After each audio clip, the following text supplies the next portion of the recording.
Hello, I'm Femi OK and you're in the stream. Today, what lies ahead for Tunisia as protests and political turmoil force out the ruling party?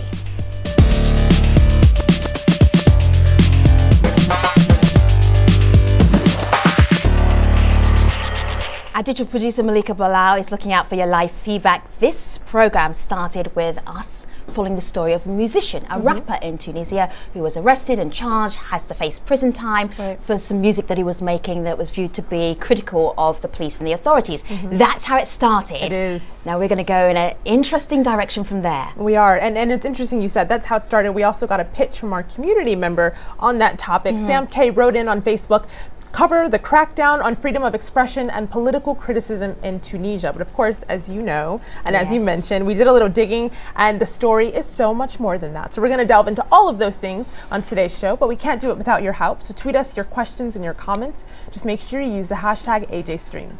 And Twitter isn't the only way to follow the stream. You can keep track of us on Facebook as well. Every day, we ask our community to tell us what stories they're following. Check us out on facebook.com/AJStream and you can follow our stories that we're looking at. You can pitch one yourself and maybe one day we'll turn it into an actual show.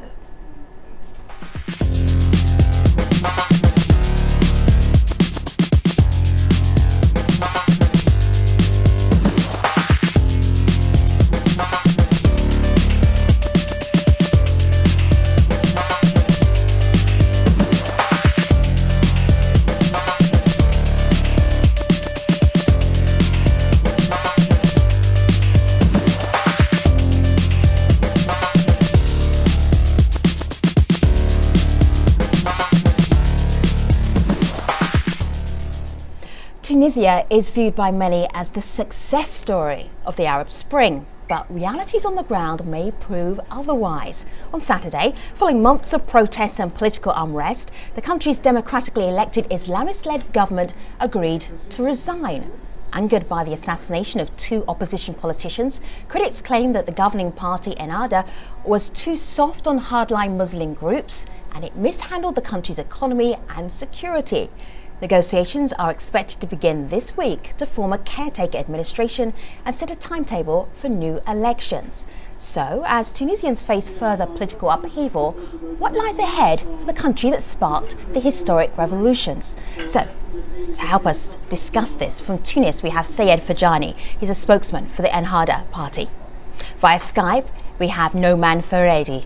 He is founding member of the opposition's AFDEC Tunis party. He's also a member of parliament. In our Google Plus Hangout, we have Usama Abbas, a law student and political activist who is critical of Ennahda. And Mayem Mesmoudi is coordinator of the Center for the Study of Islam and Democracy in Tunis. Welcome to you all. Great to have you all in the stream. So let me start with Mayem. From the outside, the revolution in Tunisia, it seemed to have gone so smoothly. You had a fairly peaceful revolution and then you had elections, they seemed to be fair. And now we have the ruling party for the transitional government. They've stepped down. Do you see this as a successful revolution still, Mayem? They haven't stepped down, by the way. That's the voice of the Ennahda spokesman. Let's go to the spokesman first. Mayem, I know you're about to speak. Hold that thought. Okay, that's okay. This is why Sayed is the spokesman. No, they haven't stepped down yet. Go ahead, Sayed. The government hasn't stepped down yet. What is that it said it's willing to do so, but within the framework of dialogue. So the dialogue, we are calling for dialogue. Let's go to dialogue, and anything that we agree upon consensus, even if it takes that we have to that the government should resign, we would do it.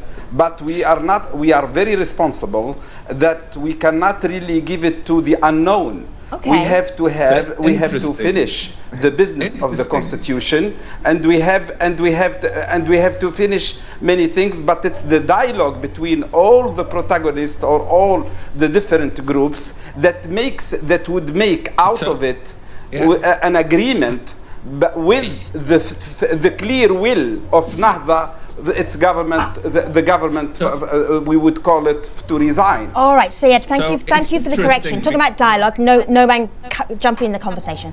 Yeah, so it's very interesting because it's the government words looks like the English weather. If people from Ennahda don't like it, they change it in half an hour. I have been hearing 3 different messages from 3 different leaders. They haven't, because so let me finish. They haven't changed. Right. So we call for a dialogue. We put our position after the killing by your friends in the Islamic movements of one deputies. We called that the government resign and that we finish our job. We are out of term and out of scope. We have been elected for 1 year. It has been 2 years, and you are saying we are thinking. No, it's not 1 year. You can okay, gentlemen. You can review the mini constitution. There is no 1 year. Who are listening? So, gentlemen, just hold tight for one moment. Syed, so you said that the government hasn't stepped down and didn't step down on Saturday. What happened on Saturday? And remember, we've got a lot of people watching internationally. It hasn't stepped down, and it's out of the. It's the dialogue which would make it step down. The government is willing to step down when there is tangible on the table. But people who are calling to step down without anything on the table, are irresponsible. Okay, all right. So now I whether from the government or from anybody, because this is calls for the unknown. All right, so it's a misleading information, and frankly speaking, because the reality is that we agreed with the people helping us to reach a consensus. So Nouran and Syed, we are not going to spend the entire program talking about whether the government stepped down on Saturday or not. That would be very counterproductive. Something that might be a little bit more productive. Mayem, Tunisia's revolution, how successful do you think it's been?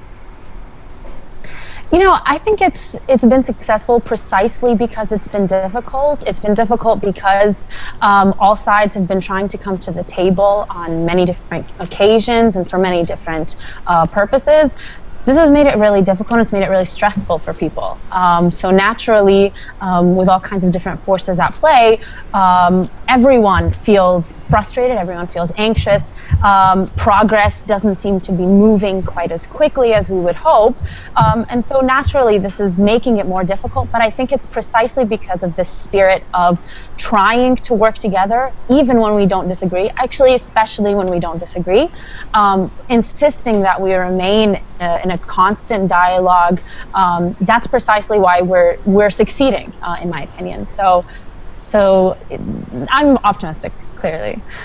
Well, Osama, I want to pose that same question to you in the form of this tweet. Neslihan writes in, the Arab Spring began with good intentions, but can we honestly say that it can be called a success story in its current state? Before you answer that, Osama, though, there's a tweet here from Shamima. There's a tweet here from Shamima, yes. And she says, since they were successful in overthrowing once, meaning the Tunisians, they feel as if they can do it whenever they feel like it, forgetting that this current government was elected. Osama, does she have a valid point there? Yeah. It's a wrong argument to say that this government has been elected and then we have to just wait for the next elections.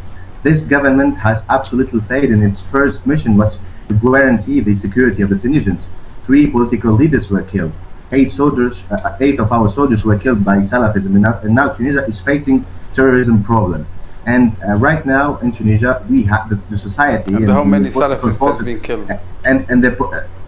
Your government killed those Salafists, Mr. Ferjani, and you let the things go so bad. The opposition before the assassination. I'm sorry that we are the only political party who got a clear vision and strategy towards the Salafists. You don't have a clue about the Salafists, and we are the ones who are dismantling. It's wrong. Mr. Ferjani, let me finish my sentence, please.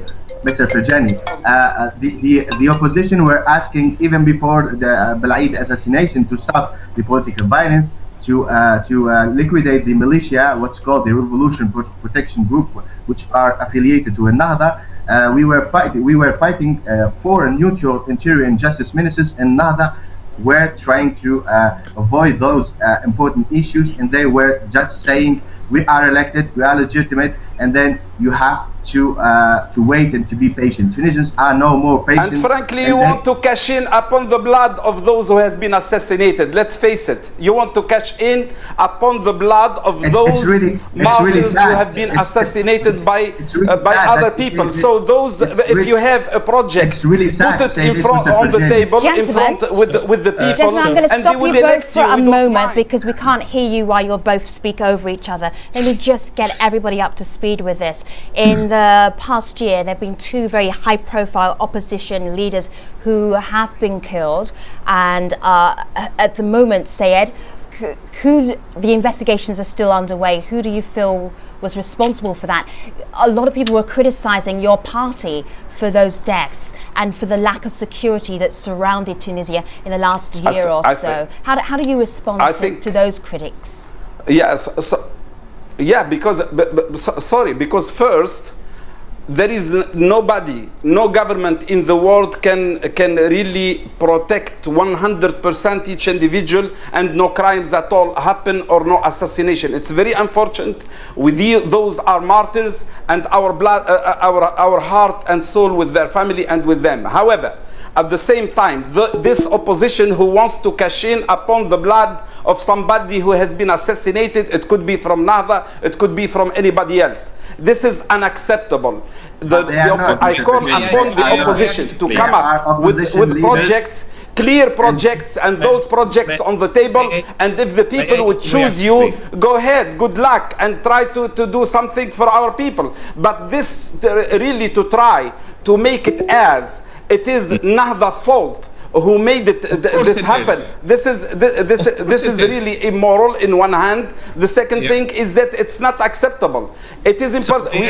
First of all, neither the Ministry of Justice nor the Ministry of Interior, those two ministers, they don't belong to Ennahda. Ennahda is not ruling alone. There is a troika. Excuse me for interrupting, but what you're saying here, and to put the reality. Exactly what you're saying here is what I'm hearing online. Fatima says the accusations against Ennahda regarding the assassinations were absurd. They gave the secular opposition a motive to pressurize the party. Fatima says, so Nu'man, I think I'm going to throw that one back to you, because as we heard saying, what would the opposition do differently? Please, my friend Saeed, don't interrupt me, because the reality is that within the government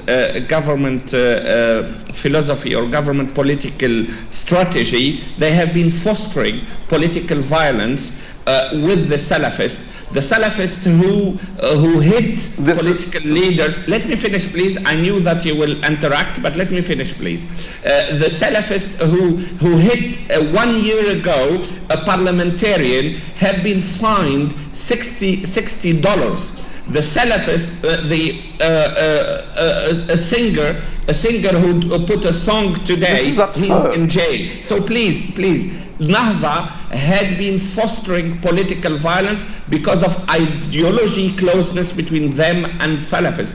They didn't know how to react with them. I'm sorry. Let me finish, please. We warned you that political violence will become much more than that. So, gentlemen, I want to move this conversation on a little bit. No, man? A list of political violence. I said, this is what happens. This is a bankrupted okay, so opposition. You hear part of the opposition conversation with Ennahda, with the opposition conversation here. Let's get to the constitution, okay? Let me just move things on a little bit so that we don't get lost in this debate going backwards and forwards between Noman and Sayed. This is a bankrupted opposition who really wants to... Let's look at the constitution. Osama, you were working on this constitution. It was only supposed to take a year, and then the temporary government would be replaced by elections, and then you'd have a full-term government. Why is the constitution taking much longer than a year, Osama? It's really simple. When the opposition deputies and member of parliament proposed to Ennahda deputies to work on a basis on the former constitution, the independence constitution, and then to work faster than to start from a white paper. And then they refused. They wanted to take their time and we were asking, and all the population were asking to write this constitution, and they were refusing. And hopefully we will find important agreements about constitution. I'm not really worried about the constitution, because even Ennahda had made important decisions toward the opposition on these issues. To be frank, concessions or agreements, you can say it as you want, Mr. Fajani, but I say it's a positive step from Ennahda and from the opposition to have reached this gap. No, I'm saying the truth. After wasting 6 months of our time. Yeah, more than 6 months.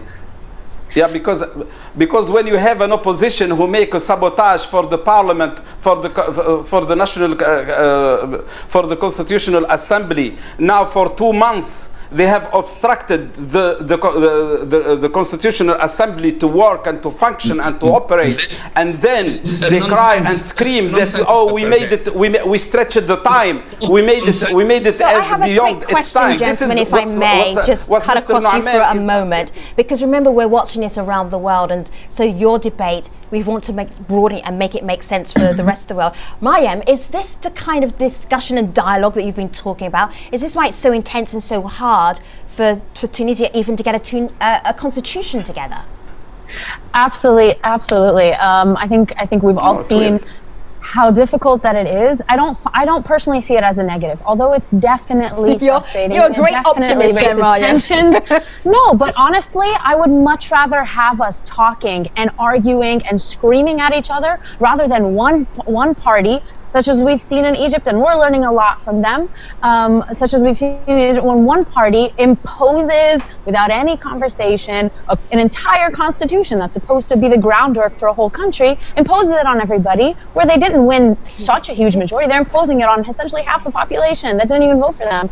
And so I'd much rather have these kinds of conversations, although a lot of it is not as constructive as we would like for it to be. All right, so I'm going to try and keep it constructive. Nobody else talk right now, because Malika has to interject here. Thank you.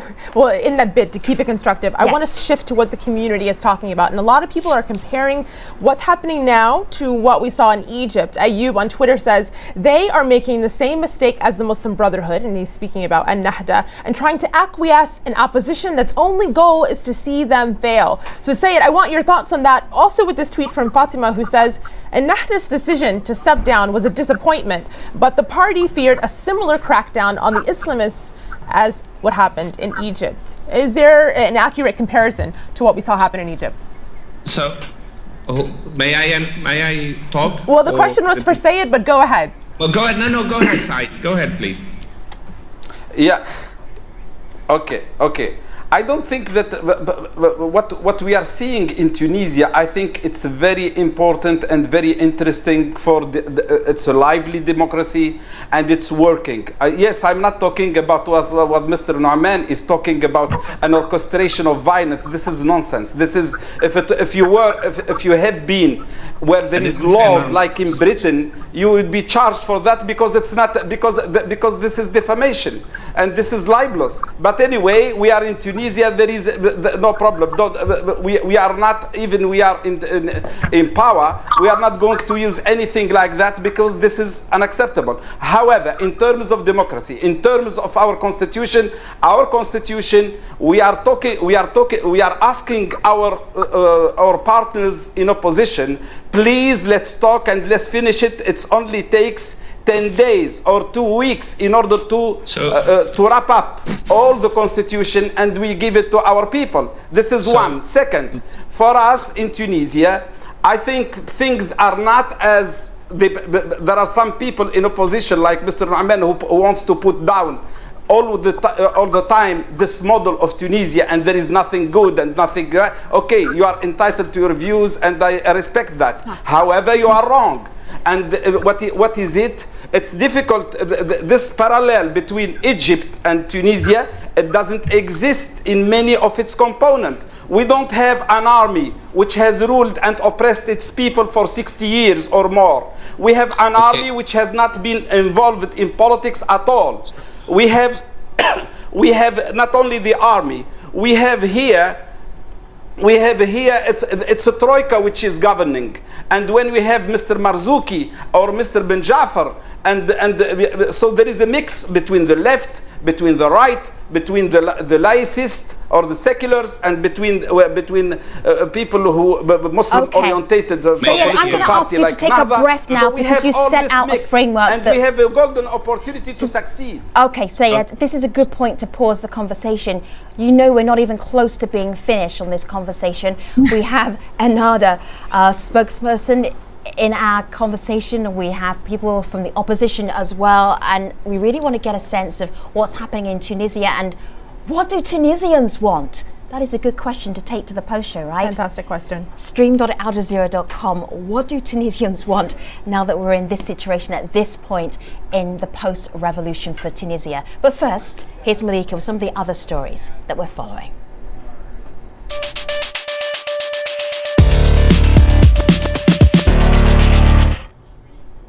We start in Kenya, where online criticism continues over the government's handling of the Westgate Mall attack. Kenyans on Twitter are honing in on Interior Minister Joseph Ole Lenku. They say his comments about the number of attackers and their whereabouts aren't adding up. Ole Lenku did an interview with Kenya Citizen TV to set the record straight, but left viewers even more confused as to how many gunmen were accounted for. Have a listen. So all you're saying then is among the 10 to 15 terrorists, Yes. you are sure as a government that 5 have been killed. Yes. Where are the other 10? Hussein, we are saying that we have interrogated a number of people, and many people who are in the mall actually came to give us some very useful information. We are following some critical leads that will help us unravel the terrorist attack. Mal tweets, I was never good at math, but dear Ole Lenku, if there were 10 to 15 terrorists and our forces killed 5, where are the other 5 to 10? Well, others are using the hashtag #TweetLikeOleLenku to satirize what they call contradictory statements. When he writes, all the suspects have been arrested. Police are looking for them. And Gathara summarizes many Kenyans' frustration with the mixed messages about the attacks. We had no intel on Westgate, even though we did. Shops weren't looted, even though they were. We'll keep you updated, even though we won't. Well, next up, as the United Nations prepares for a high-level dialogue on international migration, activists say migrants' voices won't be heard. So workers in Hong Kong are setting their own agenda. Foreign domestic workers staged a flash mob to highlight issues faced by migrant laborers, from family separation to exploitation. Hong Kong's flash mob is just the first of a few this week. Activists are planning another for Wednesday in New York, where the UN will meet to discuss policies to improve global migration. What other stories are you following? Let us know using hashtag AJString. Femi? I love Kenyans on social media. Where are the other 10? Putting feet to the fire. Oh my always. goodness, it's really worthwhile following that whole Kenyan crisis actually on Twitter, because you get a completely different perspective. Talking about a different perspective, what can I say about tomorrow's program? Tomorrow's program will be hosted with sophistication, with elegance. Yes, I'm going to be away. You know, it's not me hosting that show. Malika Bilal, what's up tomorrow? The next show is one that's really close to my heart. We'll be talking about the idea of abundance in the U.S. Is it more a mirage than a reality? Although one of the largest food-producing nations in the world, more than a quarter of the population live in an area with little or no access to fresh fruits and vegetables. So we'll discuss food deserts and the impact they have on communities who live in them. But until then, stay with us. The post show on Tunisia is next at stream.aljazeera.com. And Femi and I, we'll see you online. Nice job. Thank you. Yes. That hurt. Sorry. Oh, nah, man.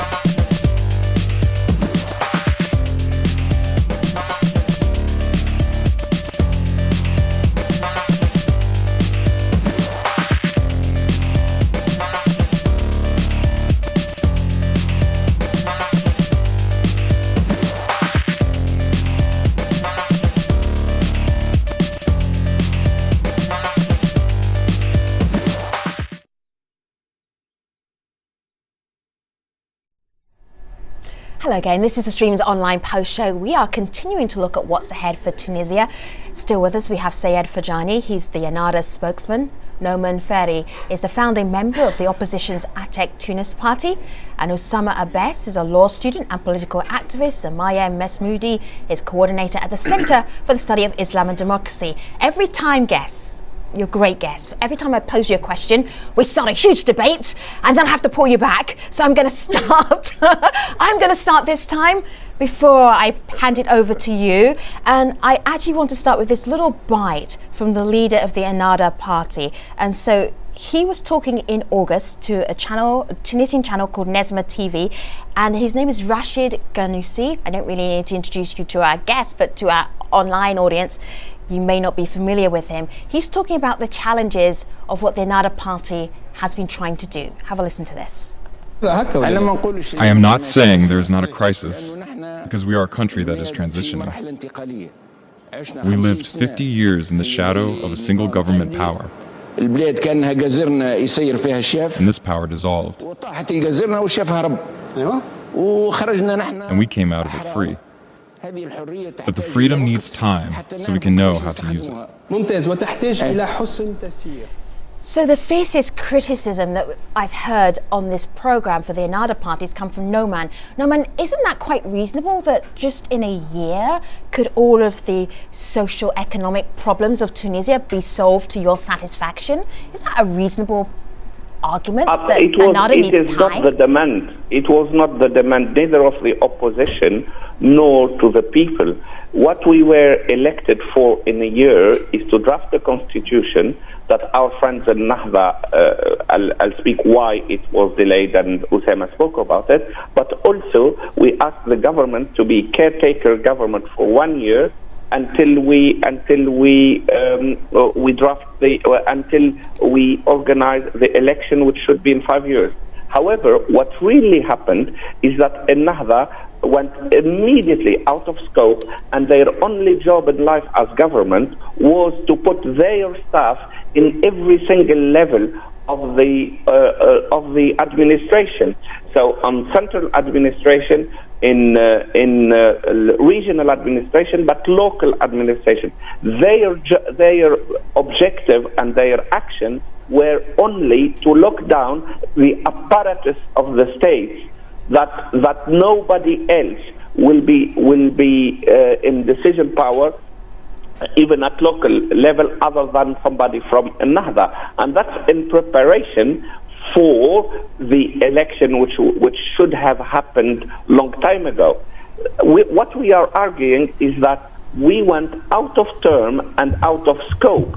What we never said that we will all the economic problems will be solved. All right. So basically you're saying their time's up. No man, is that? Can I answer him? Go ahead.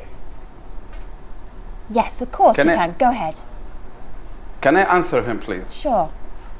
Okay.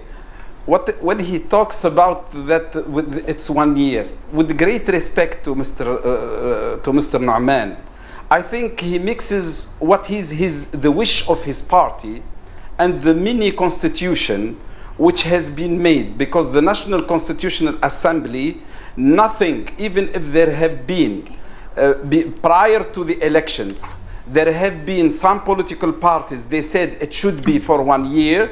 But it is mentioned as well that the National Constitutional Assembly is sovereign and it has the task to produce us a constitution and run the country at the same time. So there is this thing of 1 year.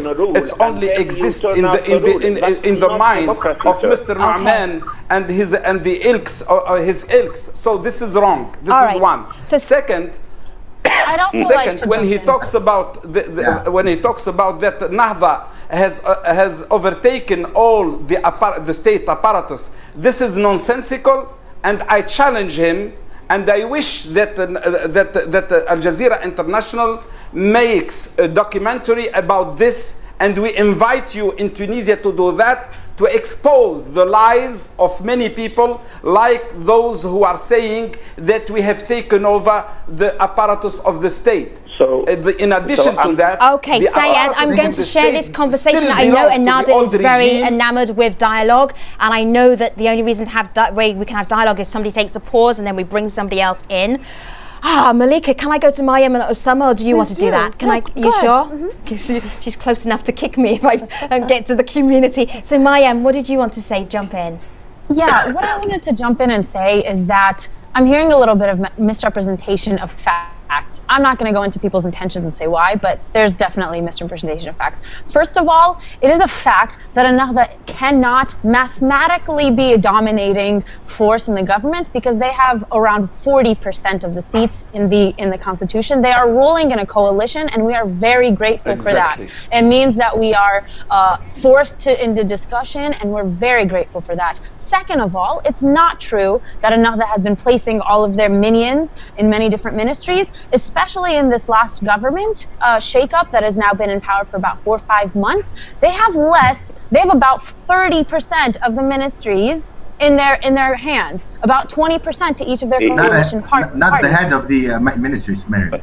Okay, no, gentlemen, I'm just going to leave some space for Mayem, and then I'm going to Osama. Respect Mr. Naaman.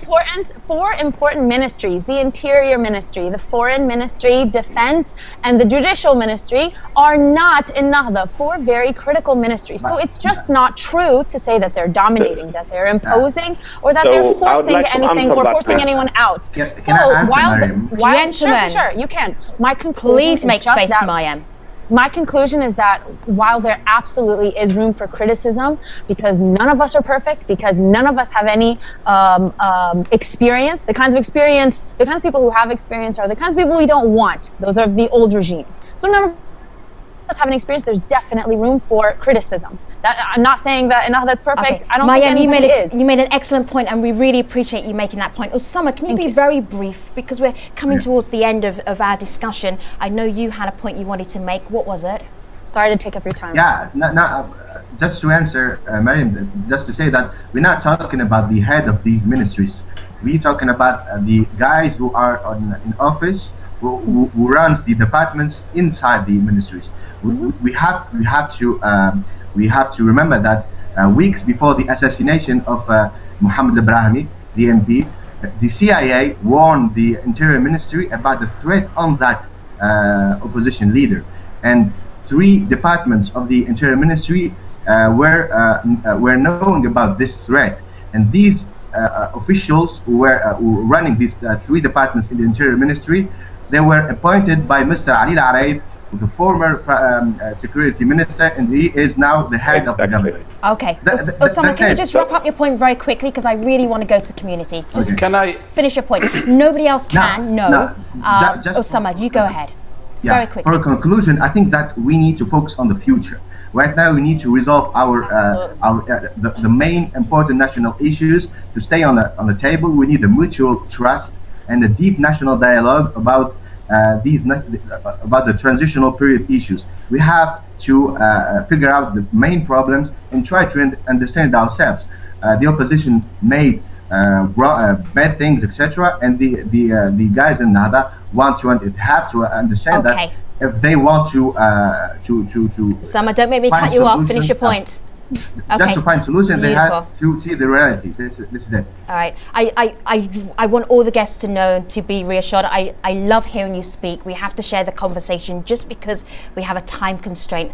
I asked at the very end of the program something really, really critical, which was, what do Tunisians want? Right. And because we don't like to leave people hanging, we got a couple of tweets on that. One of them, Lesson, is a good one that kind of wraps up what a lot of people were saying. And he says they want democracy. Democracy works only when it includes all aspects and opinions of society. Debate and vote should be the only tools to prevail. So I have to say thank you very much to all of our guests, to Sayed Fajani, to Mayem Mesmoudi, to Osama Abbas and Noman Fari. Thank you very much for giving us that little window, that very intense insight into post-revolution Tunisia. On the next show is going to be awesome, hosted with finesse, not by me, but by Miss Bilal. What's going to go on tomorrow? Yes, no pressure. Yes. Well, on the next show, is the idea of abundance in the U.S. more a mirage than a reality? Although one of the largest food-producing nations in the world, more than a quarter of the population live in an area with little or no access to fresh fruits and vegetables. So we'll discuss food deserts and the impact they have on communities who live in them. You always do good shows when I'm away. What is wrong with you? And Chicago, where I'm from, so I'm excited. You know I'm going to be podcasting that one. I'll be tweeting in. Please do. Until then, though. Yes. We'll see everyone online. We'll see you online.